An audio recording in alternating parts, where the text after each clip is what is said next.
pare nag jéem a xool suñu kilifa googu doon woote léegi ca Touba di Sora Gueye nu ñuy def rek ba daal di koy am moom itamit bu ko defee mu daal di addu en direct acca le grand juriste le gentleman des chroniqueurs Demba Thioune nuyu naa la.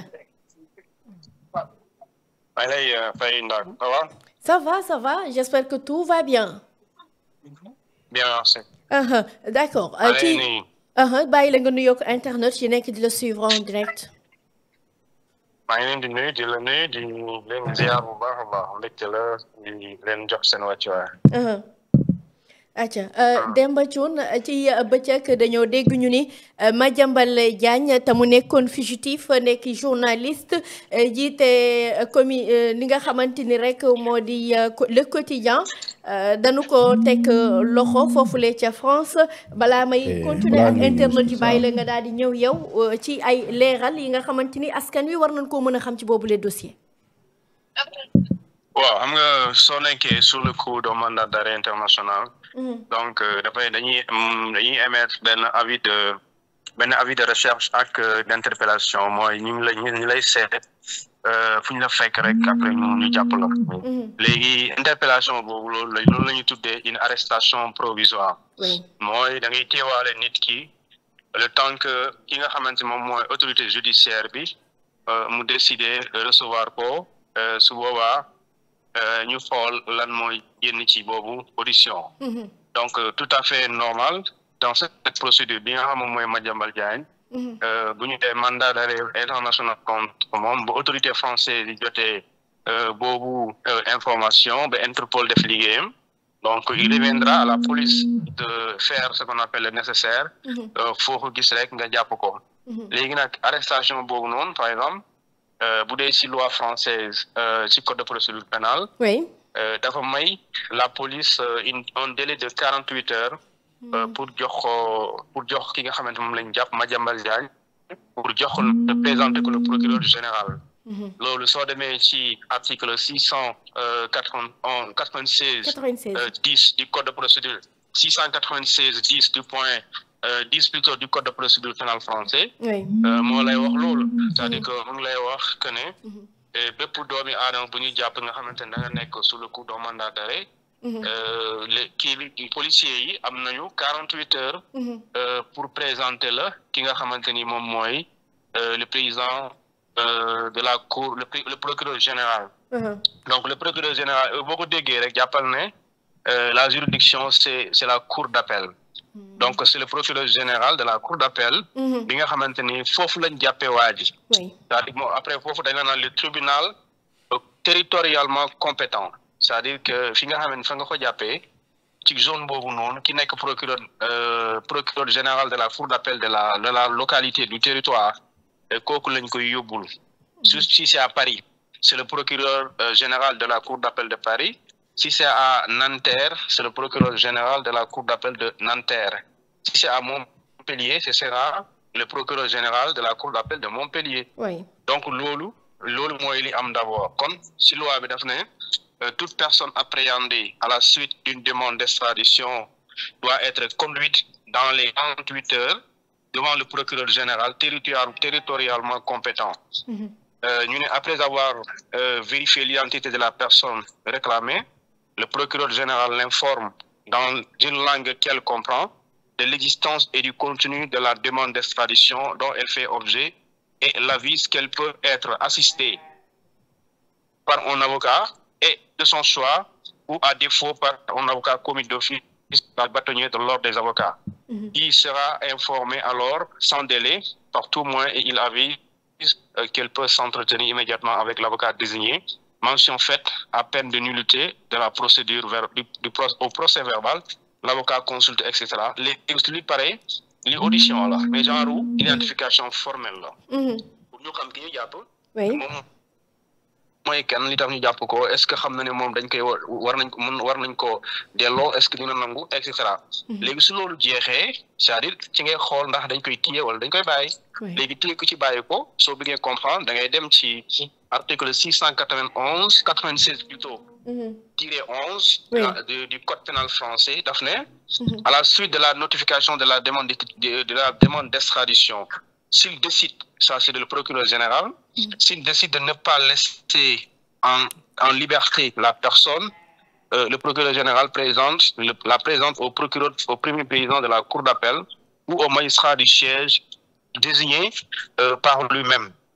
Donc, bu fekkente ne dañ laa déglu léegi ñu bàyyi la téye la mu ngi dépendre ci ki nga xamante ni moom mooy le procureur général léegi nag su la bàyyiwul ñaar la ñetti moo ko mën a am soit ñu bàyyi la nga nekk sous liberté provisoire wala nga cautionné nga am liberté provisoire wala nga nekk sous mandat de dépôt ñetti yooyu mooy am donc léegi nag Madiambal maa ngi dégg rumeur comme quoi il a été libéré provisoirement mais de toute façon ñetti décision yooyu moo mën a am léegi décision yooyu noonu c'est un début de procédure parce que def mandat d'arrêt nit ça c'est une décision de justice moom moo décidé ñu jàpp ko jaaree ko ci police mais boo ko jàppee jour boobu la procédure d'extradition di commencer donc doo jàpp nit ki arrêté et extradé c'est pas ça donc quand il l'arrête comme nu mu la ko waxee bu dee France la ñu nekk et actuellement on est en France da ngay jël ci article 696 tiré 10 loolu la wax mooy boo jàppee nit ki police am na 48 heures ñaari fan mënu ko weesu soo ko yóbbul ci procureur général da nga koy bàyyi léegi soo ko yóbbee diggante délai boobu noonu soo ko yóbbee ci procureur général moom mooy moo koy déglu xamal ko liñ koy toppee loolu yëpp et procureur général s'il décide parce que foofu dafa am liberté bu jàppee ne daf ko war a place sous mandat de dépôt daf ko bu jàppee ne daf ko war a bàyyi après ñu continuer la procédure normale pour que ñu xool lan la ñu statuer sur la demande d'extradition su jàppee loolu aussi loolu lay def donc Madiambal donc buñ ko dégloo xaw ma pare na wala parewul ñetti décision yi moom mun am ñu def ko sous contrôle judiciaire wala mu nekk en liberté provisoire wala mu nekk sous mandat de dépôt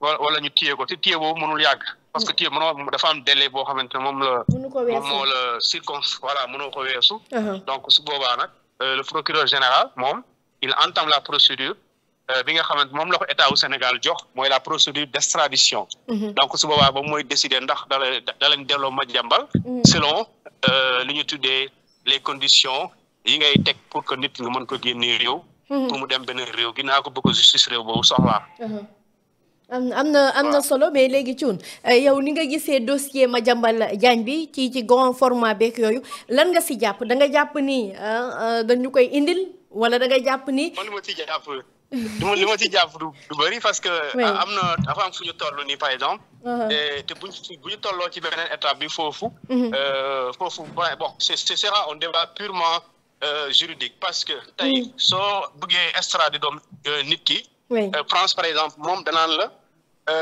li conditions yu njëkk ci extradition su ñun mooy bu dee nit ki dafa français la duñ ko extrader loolu débat bi loolu duñ ci débat mu ne la aussi duñu extrader koo xamante ni suñu yoonu dëkk du ngeen koy toppee suñu yoonu dëkk terewu ko mu ne d'accord mu ne aussi duñu extrader koo xamante ni mbirum liberté d'opinion liberté d'expression moo tax ñu topp ko waaw mu ne aussi duñu extrader koo xamante ni li ngeen ko nar a toppee boo leen ko daanee da ngeen appliquer la peine capitale mooy peine de mort yooyu noonu wala ñu exécuter la ñu ne duñu exécuter loolu ñu ne beneen aussi duñu extrader koo xamante ne suñu ko indee ci réew mi seen réew boobu amul garantie bu wane ne da ngeen di am un procès équitable aussi mu ne duñu extrader koo xamante ne aussi suñu leen ko joxee da ngeen koy torturer loolu c'est des conditions yoo xamante ni état demandeur bi lu ñu tuddee l'état requérant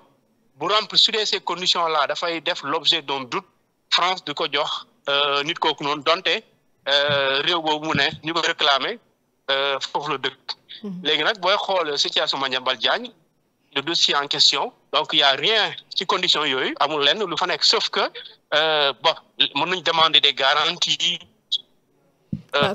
concernant un procès bu équitable voilà droit à un procès équitable mais aussi mu am lu ñu tuddee torture bon et je pense que l'État au Sénégal nekkagul ci loolu quand même di torturer ay nit pour ñu def dara en plus infraction bu ñu def même bu dee ñoo dañ koo daan amul Sénégal amul peine capitale ça veut dire que amul peine de mort donc yooyu amul fi donc da ngay gis ne loolu su boobaa nag état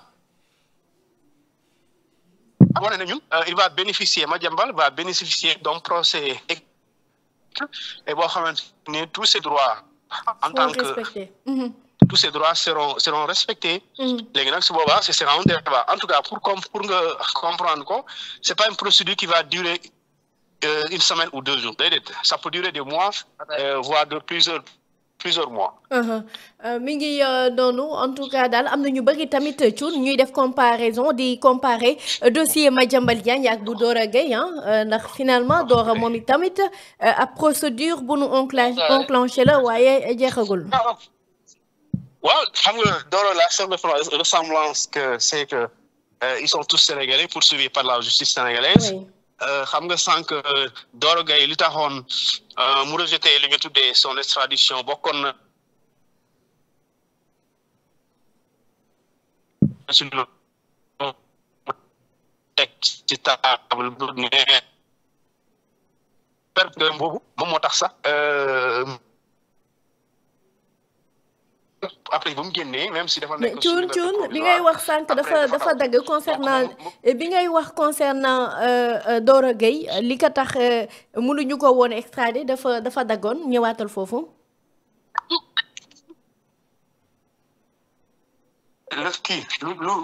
lu booleeg Madiambal Diagne ak Dora Gueye. lenn rek la mooy ñoom ñaar ay sénégalais lañ justice Sénégal moo leen di mais mbir mi wute na parce que kii dañ koy toppee lu ñuy tuddee escroquerie foncière. kii ñu koy toppee mbirum blanchiment de capitaux. donc escroquerie foncière c'est pas une infraction communautaire. de surcroît aussi Madiambal Diagne ba léegi joxegul un dossier médical. contrairement à Dora Gueye dafa présenter un dossier médical. fële ci justice française na leen ne. man bi ma nekkee Sénégal sama nekk sous contrôle judiciaire li tax ma am lu ñuy tuddee comment on appelle ça encore li tax ma am. liberté provisoire sama état de santé moom ko permettre loon léegi mu ci jaar noonu mu violé contrôle judiciaire bi dem France bu ñu ko jàppee France aussi dafa xam ne man sama état de santé permettre ma def li ñu tuddee une vie carcérale donc loolu donte doo ko wax rek ñu bàyyi la mais dañ koy statuer ci loolu xool est-ce que concrètement un médecin assermenté suñ ko laajee est-ce que dina wax la même chose donc Madiambal Diagne par exemple comme ni mu la waxee condition yooyu mooy tax France di extrader doomam mais bu ko remplir alors su boobaa c'est une question de temps et su boobaa dañ koy extrader. mi ngi noonu waaye Thioune est-ce que yaa ngi doon suivre point de presse bi nga xamante ni suñu consoeur Aïssatou Diop Fall njiitalu Public SN doon na ko amal. non boobu moom seetaan ma ko pour dire vrai. d'accord kon xam naa kon rek ñu waaj a commencer donc xaw ma sax lu ñuy waxtaanee. d'accord donc on se donne rendez-vous demain inchallah en direct ci Feeling Dakar bu ko defee nga fekk yow déglu nga bu baax a baax notre consoeur Aïssatou Diop Fall inchallah merci.